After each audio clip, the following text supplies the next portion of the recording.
Welcome back, my beautiful people. So glad you could make it. Your support means the world to me. And now, let's get back to the story. I was excited when I woke up the next morning. I quickly made the bed and then entered my bathroom. "Good morning, mirror," I said cheerfully. "Girlfriend, that simply won't do. You will address me as Sasha, and good morning to you too," said mirror/Sasha with an attitude. I was brushing my teeth and waited to spit before I said anything else. This mirror has fully gotten into character, I thought. "So, it's Monday morning and I have 3 meetings before 1 o'clock. I want to look professional, feminine, and powerful at the same time. What do you suggest?" I asked. "Come a little closer so I can sense your face," Sasha insisted. I stepped over to stand directly in front of it, trying not to feel stupid.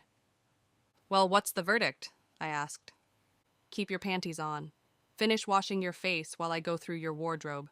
It's a little chilly out, so you can't go wrong with a power suit." I could hear clicking sounds behind the mirror.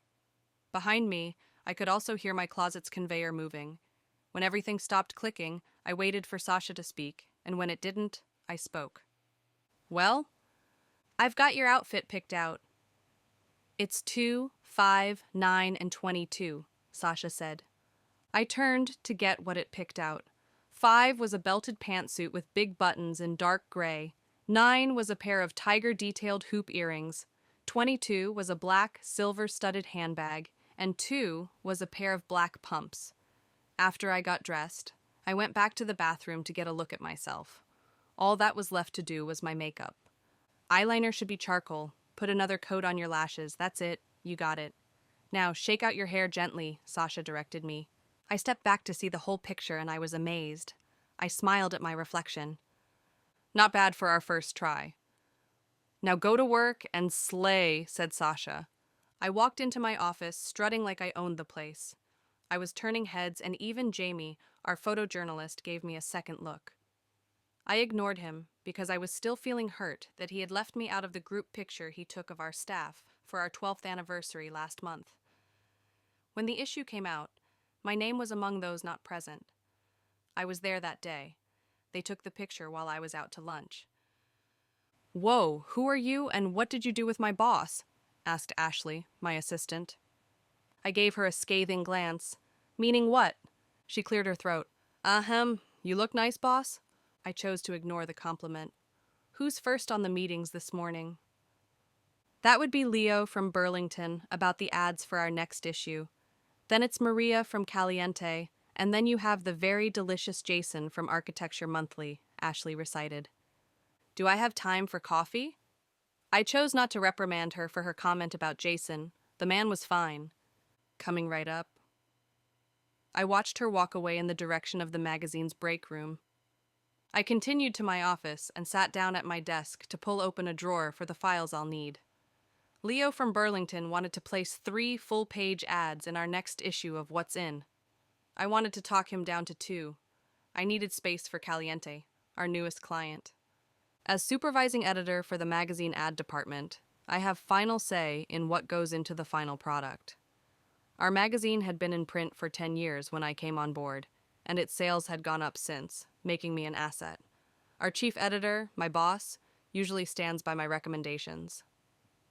Ashley came back with my coffee, with Leo in tow. I gave him a look and glanced at my watch. He was early, and from the look on his face, he was ready for a fight. "You're early," I told him. "Thought I'd get an early start."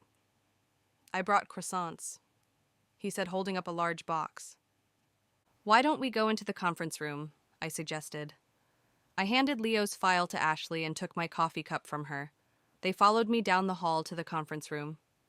Ashley arranged the croissants onto a plate and set it on the table within reach. Leo had already sent ahead the items he wanted to push electronically, so I picked up the flash drive and inserted it into the console on the table to show him what we'd done. I'd seen the ads already, but I watched them again, and this time I wanted to see Leo's reaction to them. I usually get inspiration by watching a client's reaction to their ads. If he was moved by what he saw, then it was a good indication it was what he wanted.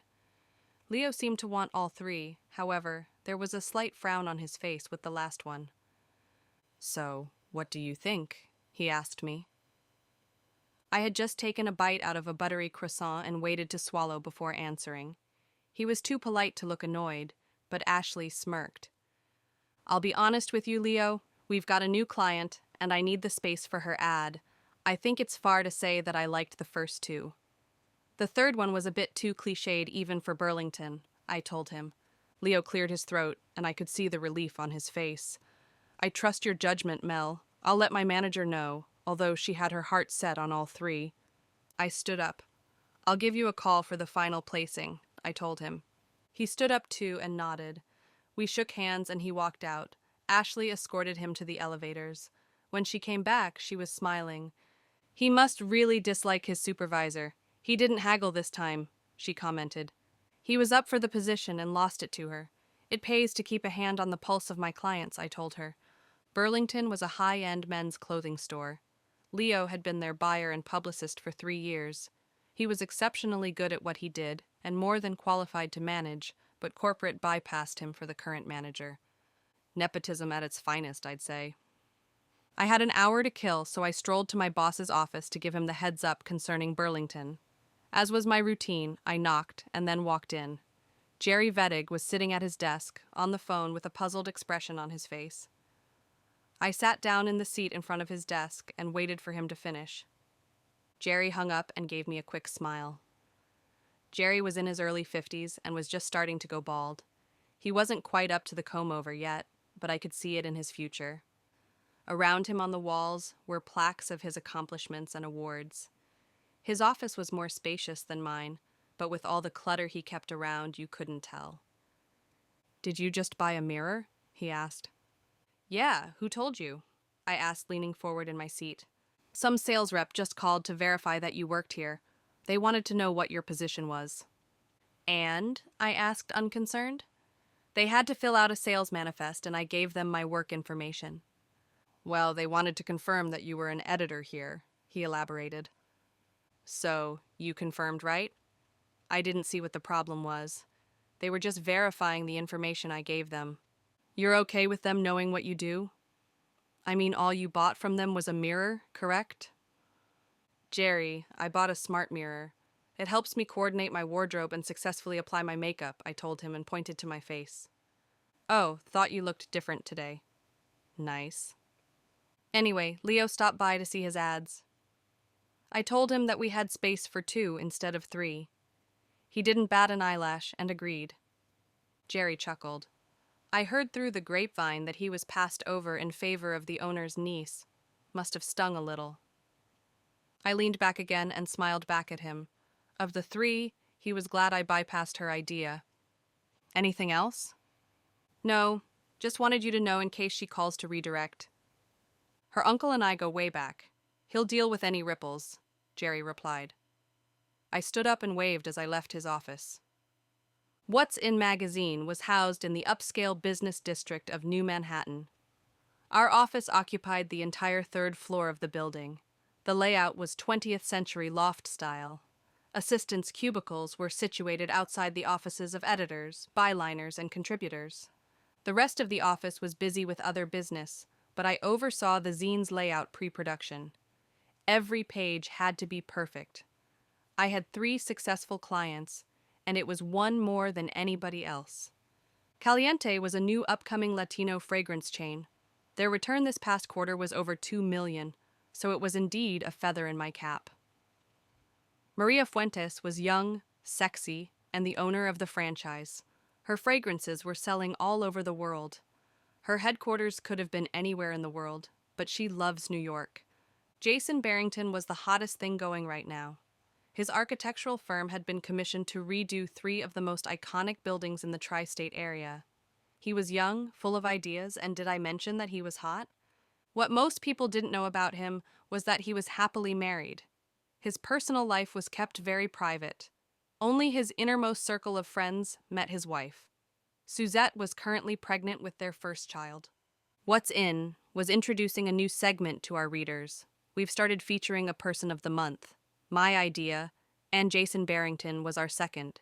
He's going to be our cover, and inside was an interview conducted by yours truly and pictures by Jamie. Ms. Fuentes arrived in a cloud of her current and expensive scent. Viva hit the stores earlier this month and it was doing fantastic. I had Jamie do the spread this past week and I thought we had a great ad. I was confident that she'd love it. Oh, Melanie, you've captured the essence of Viva. I love it, she gushed a half hour later. Jamie was all smiles for this part of the venture, and we all waved goodbye as she glided to the elevator. I went out for a well-deserved lunch after Jason left the building. My favorite place to eat was a small diner on the Strip. The avenue was a bit pricey, but the food was delicious. I got a booth and side after giving me order. After the busy morning I wanted a big lunch. However, I received a strange text from my mirror. Sasha warned me about my waistline. I was a little bit annoyed that a mirror was monitoring what I ate. I didn't remember keying my phone number into its database, and even if I had, I didn't appreciate its control. The rest of the afternoon went smoothly. Jerry co-signed everything I suggested, and we put the magazine to bed. My drive home was uneventful, and I almost forgot about the mirror's trespass until I went to shower and brush my teeth before going to bed. "Aren't you going to tell me how your day was?" asked Sasha, turning on. "You aren't programmed to know. You are a machine, programmed to coordinate my wardrobe. My day-to-day activities aren't part of it," I told the mirror. "Who pissed in your coffee? All I wanted to know was if your outfit killed today. Knowing helps me help you better." Well, in that case, everyone thought I looked great. Because I looked good, I felt good, and because I felt good, I worked with confidence. "Girl, you slayed, didn't you?" insisted Sasha. I spat into the sink and smiled at my reflection. "Yes, Sasha, I slayed. Tomorrow we'll do it again." "By the way, how did you get my phone number?" "You programmed it in, and besides, my job is to make sure you look good." "Can't have you getting fat on me now, can I?" "No, I guess not." "Good night," I replied. "Sweet dreams, baby doll."